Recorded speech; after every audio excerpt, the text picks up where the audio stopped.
예, 안녕하세요. 날개정직이 박재호 목사입니다. 오늘도 새로운 하루 주님의 은혜와 평강이 여러분들과 함께 하시기를 기도하겠습니다. 매일매일 여러분들과 함께 나누는 공간입니다. 그렇기 때문에 여러분 말씀을 통해서도 힘을 얻으시고 또한 저희가 있는 이곳 뉴질랜드를 위해서도 여러분들 기도해 주시고 또한 저희도 여러분들을 위해서 기도하는 그런 아름다운 교제와 공간이 될 수 있기를 기도하겠습니다. 언제 시간이 한번 되게 되면 이거 뉴질랜드에서 있었던 저희들의 간증들을 하나하나씩 좀 풀어냈으면 좋겠습니다. 사실 저희는 지금 광야 가운데 있는 것입니다. 저희가 이거 뉴질랜드에 와서요, 코로나가 터져서 아무것도 저희가 할 수 없는 그런 상황이 되어버렸어요. 그저 하나님의 말씀을 묵상하고 기도하고 온전히 주님만 바라보는 그런 시간들을 보내고 있습니다. 그래서 저는요, 이곳에서 있는 시간이 마치 하나님께서 엘리사를 시돈 땅 사르밧의 여인에게 3년 동안 그곳에 머물게 하시면서 하나님께서 준비시켜 주시는 그런 시간이 아닌가, 그런 광야의 시간이 아닌가 그렇게 생각하고 조급해하지 않고 하나님 앞에 기도와 말씀으로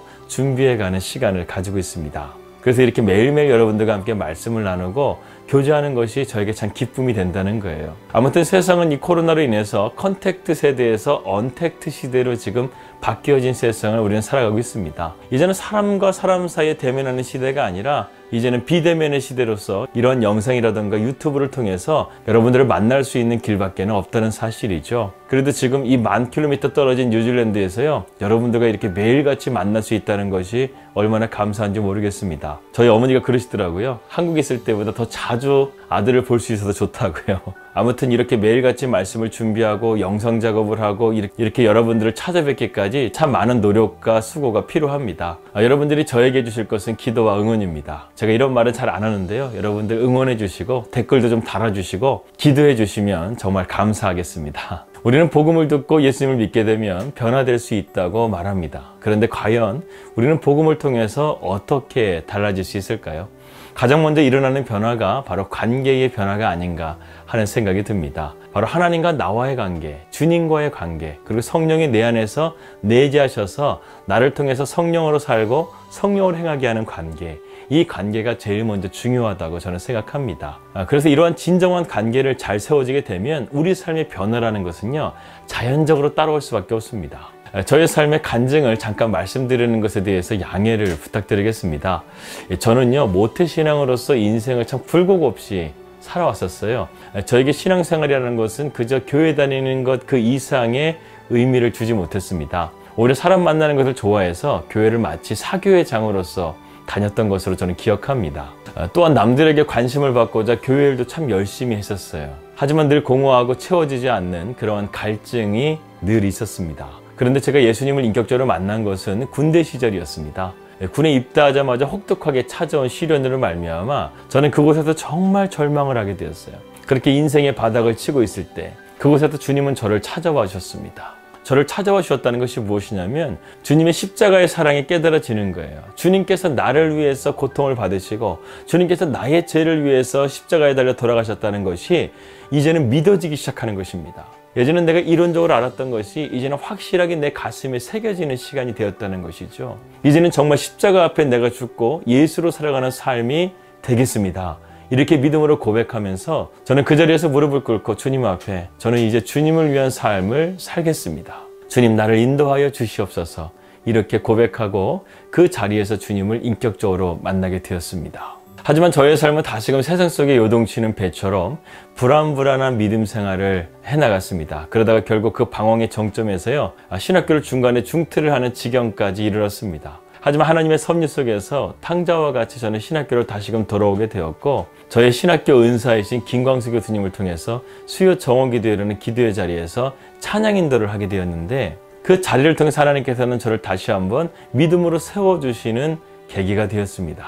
정말 살아계신 주님을 내 안에 몸소 경험하는 시간이 되었습니다. 그래서 기도굴에서 기도하다가 밖으로 나오는데 세상이 달라 보이는 거예요. 하나님이 창조하신 세상이 그토록 아름다워 보일 수가 없는 것입니다. 아침에는 새소리가, 저녁에는 귀뚜라미 소리가 너무나 아름답고 바람 소리도 아름답고 하늘의 풍경들 모든 것이 찬양하는 것처럼 들리는 것으로 느껴지더라고요. 이거 뉴질랜드에 오게 되면요, 참 구름이 멋있어요. 한국보다 하늘이 되게 낮게 느껴져서요, 구름이 마치 손을 대면 닿는 것처럼 그렇게 하늘과 맞닿아 있는 그런 뉴질랜드 나라인데요, 정말 아침과 저녁에 구름을 보게 되면 주 하나님 지으신 모든 세계 이 찬송가가 절로 나오게 되더라고요. 그때 그 신학교에서 살아계신 주님을 만난 이후로 지금까지 그 믿음을 지켜가면서 17년이라는 시간 동안 목회의 길을 걸어가고 있습니다. 그런데 이번 주에요, 갑자기 마음이 디프레시가 되는 거예요. 마음이 다운이 되고 힘이 빠지는 것 같은 느낌을 받았습니다. 왠지 모르게 불안과 두려움이 몰려오는 거예요. 갑자기 모든 것에 자신감이 사라지는 것 같은 그런 느낌 있잖아요. 그런데요, 집안의 제사장인 제가 무너지니까요, 가족들이 다 무너지는 거예요.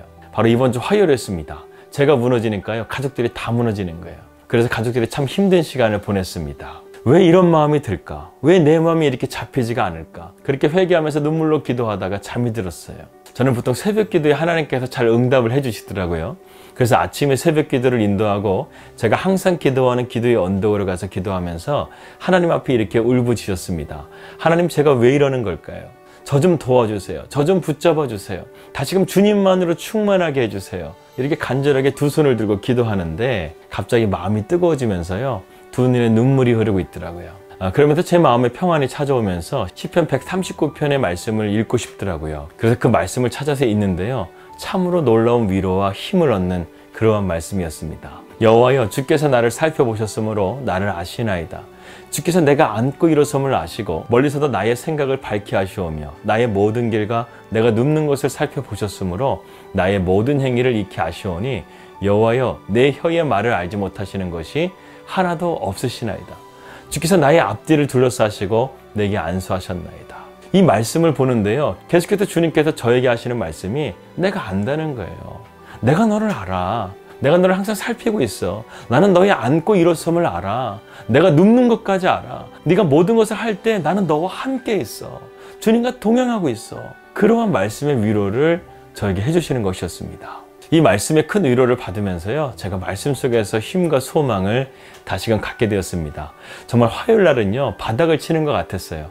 그런데 바닥을 치니까요, 다시 올라갈 힘을 주님께서 주시더라고요. 그래, 이거 뉴질랜드도 너의 힘으로 왔냐? 아니라는 거예요. 주님께서 저희를 이곳에 데려다 놓으신 거예요. 우리를 이곳에 왜 세우셨는지는 우리는 자세하게 몰라요. 주님께서 이 모든 것들을 이루어 가실 것을 우리는 믿고 신뢰하며 나아가는 것이죠. 그런데 마귀는요, 참 교묘해요. 우리의 마음을 흔든다는 거예요. 의심하게 만들고, 연약하게 만들고, 열등감을 갖게 만들고, 그렇다라는 것입니다. 그런데요, 주님께서 제 마음에 평안을 주시고 이 말씀을 통해서 확신을 주시니까요, 어둠이 떠나가는 거예요. 제가 새벽에 기도의 언덕에 가서 기도하는 것을 왜 이렇게 좋아하냐면, 이곳 뉴질랜드는 미세먼지가 없기 때문에 지평선이 쫙 보입니다. 그러면 제가 있는 그곳에서 해가 뜨는 동쪽을 바라보게 되면 점점 갈수록 어둠이 걷히면서 빛이 어둠을 몰아내더라고요. 정말 그것이 장관입니다.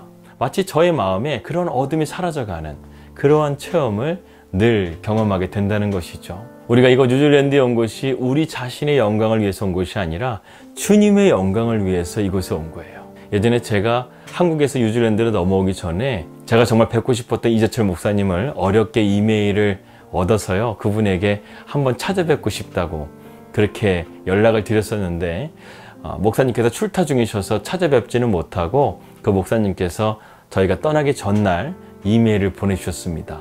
그 이메일은 간단했습니다.